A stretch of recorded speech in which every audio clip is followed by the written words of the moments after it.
Welcome back, guys, gals, and non-binary pals. This is Cruelty64, Binge-worthy gaming, with another episode of our classic, citations needed, Pokemon Black and White 2 Soul Link, and hopefully y'all will enjoy it. But first, how was Binge? Pretty good, man. We're back for another run of this series, and also another attempt at this recording because I just botched the intro, guys. My apologies, but you guys will never know. Don't worry, at least. Okay, no, I'm not gonna say anything. Let's fight the gym. All right, man. Where are we off to right now? So we are headed back to Mistral City, and then up the runway on the north end is going to be where the gym is. It's in my opinion, a pretty fun gym puzzle. Is it? Okay, I'll take your word for that. Granted, I like almost all of the Gen 5 gym puzzles. I think the only exception was actually the last gym, because Clay's gym redesign with all the darkness and escalators and stuff is more frustrating than fun. Yeah, fair. But Clay's original gym, I think, his original gym's a little better, even if it's less, like, thematically relevant to his character. Because the whole thing with his gym in Black and White 2 is it takes place in the depths of a mine, whereas in the first one, it's almost like a bunch of elevators leading towards the mine, and then his gym leader tavern is, like, actually in it. Gotcha. So she's running around looking for his Skyla's gym, so once you get back from Route 7, head... Oh god, I forgot this is also a great Clyde intro. Oh, that's right. It's the airport one. Yes. Gotcha. I'm right there. I remember.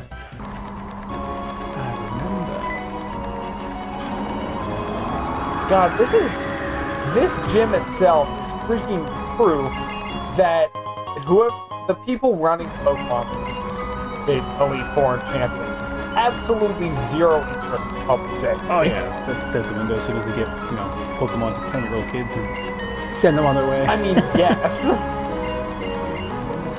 But also, like, seriously, just... Yeah, work safe is not walking in the wild. Someone, OSHA, if we're talking, I presume American equivalent, is gonna give the Pokemon world some hefty fines. Yeah, for sure. Unless they give Kirby's phone number. Shout out to the, like, one person watching and getting that reference. Alright, so I am about to fight a Marowak. Do I have to this? Or does that come? Damn, man. Jesus. Oh no. Well, it's a potential Bapu Beat Pokemon, so it's a Golem. Yeah, I mean, I guess it's up in the air. If that's going to be a problem or not. Well, I mean, I'm definitely going to switch out to May. I think May's still my tankiest, and obviously we get the water to whoop its ass if we survive. Let's see if it goes for explosion. I think you're probably right. Smackdown, okay, good. And let's go for Horn. So you're in the gym. Yeah, I'm in the gym here. Just taking on the first dude. So the whole gimmick, in case it isn't, like, clear at this point already, is if you're in the green areas, you won't move, but if you are, like, on the break, when the wind strikes, it will blow you down. It's like the big bad wolf. Yeah, exactly. Huff and puff. Gravity is intended for 5 rounds. Vulture is trying to learn gravity. Man, but give up on gravity. Esteban is defeated. Okay, what should I... Oh,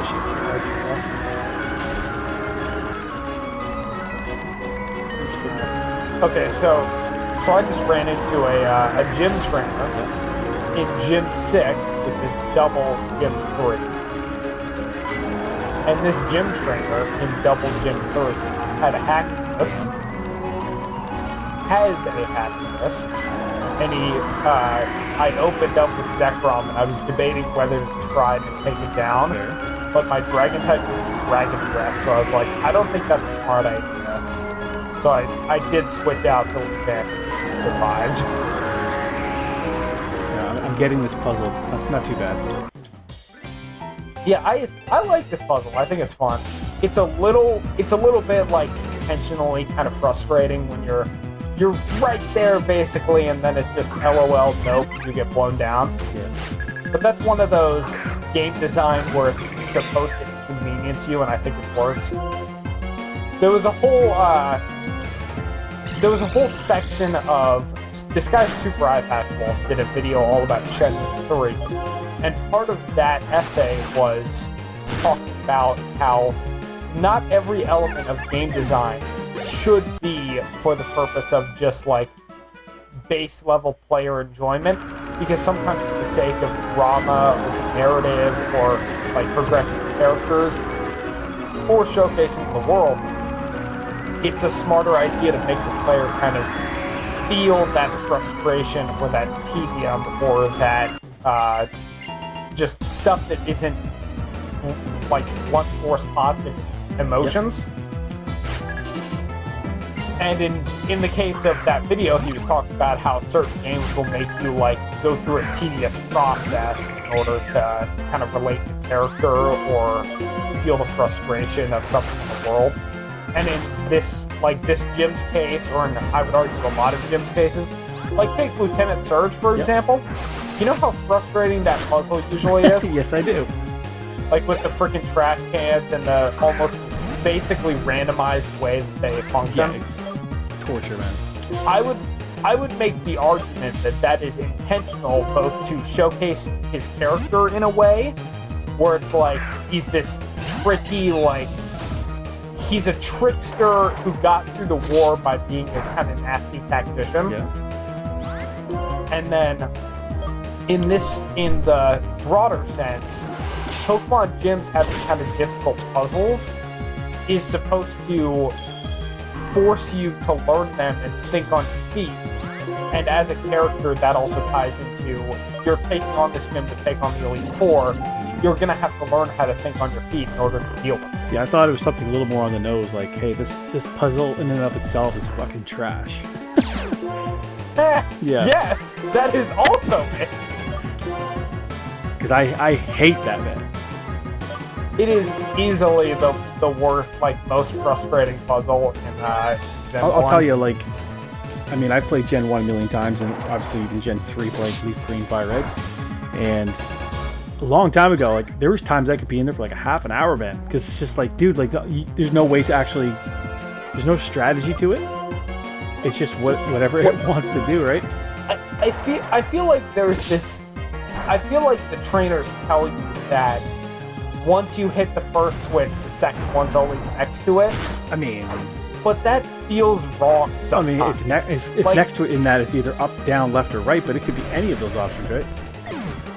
Yeah, and also, part of the problem, at least like from what I've experienced, is it's not like every time the switches reset, like both of them and change locations, it's not like you can hit the first one and then the second one and their locations are, guaranteed from the word go. It's almost like you hit the first switch and then the game programs it to have the second one next to it, but it might be one you've already hit, so you think that it's not there. I see, I've done it so many times and I'm just like, I know it could be that very one I just checked that said there's nothing there. I know there's something there now. And then the freaking electric lock. No, come on, you're not. How you doing with these trainers? I'm done with the trainers for this part. I'm about to hit up Skyla. Damn, man, you just blitz these guys, man. I mean, I do have a Zekrom fun. Not that it's specifically helping against like flying types with randomizer. Yeah, for sure. But I am ready for Skyla when you are. I think we'll fight this. Yeah, I think we should. I got a couple trainers, I think, before I can get there. Let's go with this. When I first walked in, the wind was pushing me around a little bit, so I probably wasted a second. I just had that happen a little bit, so don't feel too bad. I don't feel that much worried. I feel bad if I told you right now that my thing still wasn't recording. Then I feel bad, but... Well, thank goodness it I'll just say it is, and you just trust me at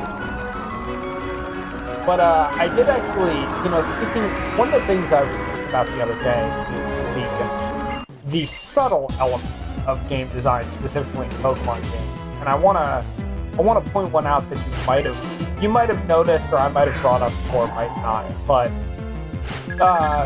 so let's talk about rival fights for a second. Specifically, the first time you fight your rival in different games.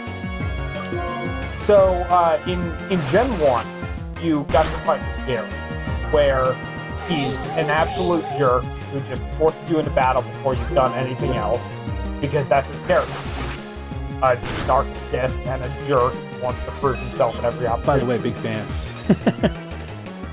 I mean, I love Gary/Blue for being a jerk to put down, but also a lot of my love of that character comes from like Nuzlocke. Certain Nuzlocke comics do a really good job characterizing him. Specifically, shout out to Petty, who writes Petty's a Petty Nuzlocke challenge, both for Leaf Green and Heart Gold. One of those is finished, and one of those is ongoing. Just got a new chapter recently. But in her version of Leaf Green, she does a really good job characterizing Blue as a genuine asshole who just has zero respect for Petty or Pokemon or people, but is also like kind of neglected by Professor Oak and treated a bit like garbage, which kind of fits into the game's actual narrative. Because remember, Professor Oak, when he shows up after you beat his grandson in the big final battle, he says, "I came here as soon as I heard you were champion, but then you had already lost," and then scolds him until he runs out basically crying. Yeah, which is tougher too when you realize that like both Gary and Ash, they're 10. They're 10 and they don't have a father figure, so that's essentially like the dad who raised him being a dick like that. Yeah. Listen, Professor Oak's a genius and also kind of a douche. And playing into that for the sake of Blue's character growth really does wonders for him in that story. Yep. And it even ties into this really cool finale where Gary is so desperate to prove himself after that loss that he goes and tries to catch Mewtwo and he gets his arm ripped off. Jesus. It's rough, but also really well. Highly recommend. Like, that is my favorite Nuzlocke comic. I wouldn't argue that it's the best, because the certain other Nuzlocke authors, in my opinion, have better art styles or have like really, really interesting ideas on how to handle the story. But a Petty Nuzlocke challenge for the Leaf Green and the ongoing Heart Gold, just some of the simplest, most effective, but also interesting prompts added to a Pokemon. And while I'm rambling, are you at Skyla yet? Or no, I just realized that when the wind catches me, like right in the open, it blows you all the way down. So yes. Bear with me here. Wait, did you get to Skyla and then go out of the platform and then get blown all the way back? I think I got it. I'm here now. Perfect. I'm ready, man. Hey, can you do me a favor, though? If it's possible, in the description down below, can you leave a link to some of those Pokemon Nuzlocke comics, man? I'd love to check those out. And, like, we're talking about them, just some credit to the people that are responsible. Yeah, for anyone who wants to check them out, and I know a good chunk of the people who watch this series are also, like, friends of ours that are in the Pokemon International Nuzlocke Facebook group. Our like the cover page for our Facebook group is actually like it's a quote from the first Nuzlocke challenge, but also it's like a collage of different Nuzlocke comics. So you've got like the original one, and you've got Jet's Black Nuzlocke. I think you've got like Landwalker's Sapphire on there. I know Brendan's not watching this, but God, Landwalker's Sapphire is a really interesting Nuzlocke comic. I'll try to find this one. The only reason I might not read it is because it has a, in my opinion, god-awful sequel. Where, so he does a really good, like, Nuzlocke of Sapphire and a good story. He didn't even use Duke's Clause. He writes that into the script, where it's like, he just keeps running into Zigzagoons. And that actually becomes like a plot point. But then he goes backwards to do a Nuzlocke of Yellow, and in my opinion, the writing is pretty bad. Is it? Okay. And also, it basically got canceled halfway. That sucks, man. I was not a fan. I actually think most Nuzlocke comics. I did just beat Skyla, her ace Pokemon. I was slowly chipping away here, and I was just like, I'm not sure if he's actually battling her yet. So here you are, just whooping her.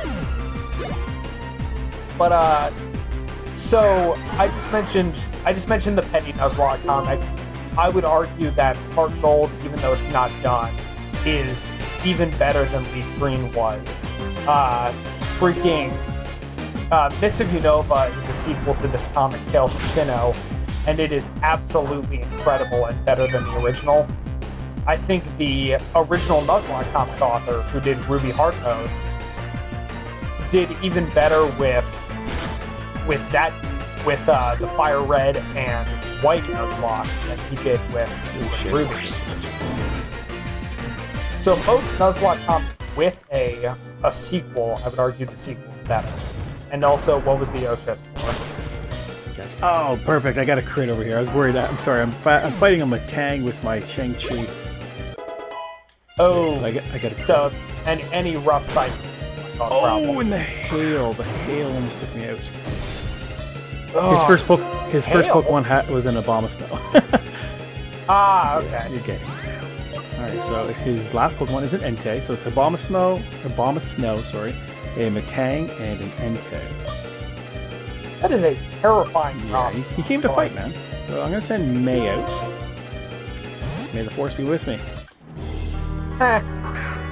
Yeah, I did I was invited on a podcast recently to speak on the launch of Brilliant Diamond Shiny Pearl.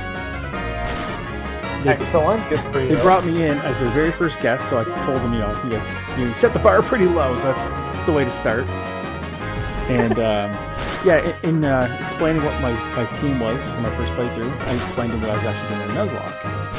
And they were unfamiliar with the rules, so I kind of broke it down a little bit. But at the same time, they asked me how Nuzlocke started off. And I did not have a great answer for them. I was just like, you know what, man? I don't know if I'm the right guy to answer this for you, but I said, I know like the gist of the rules and stuff, but I don't know who the person was that started it. Okay, so I've given most of this history lesson before, but I will give the abridged version just in case. So, it all started in the magical realms of a place you should never go called Fortune. And this guy was posting, like, really crudely drawn but comprehensible comics of this challenge run he did of Pokemon. He called it Ruby Heart, where, like, the first panel of these comics he was doing explained the rules, where he could only catch the first Pokemon he sees on a route for any location. And if a Pokemon faints, they're dead. And then it was just like his adventures going through Ruby. And there was a third rule that was basically like canon from day one, but since it isn't part of that original rule set, it's debatable, which is the nickname every Pokemon. Because it seems like he nicknamed everything, or at least almost everything. But even the person who wrote those comics in the sequels acknowledges and nicknames every Pokemon. Yep. So it's based, I would consider it the unofficial official third rule. And that's really how it started. And then the name Nuzlocke came from a Nuzleaf/Seedot who was drawn with the face of John Locke at one point, saying, I believe this is all happening for a reason, and then dying.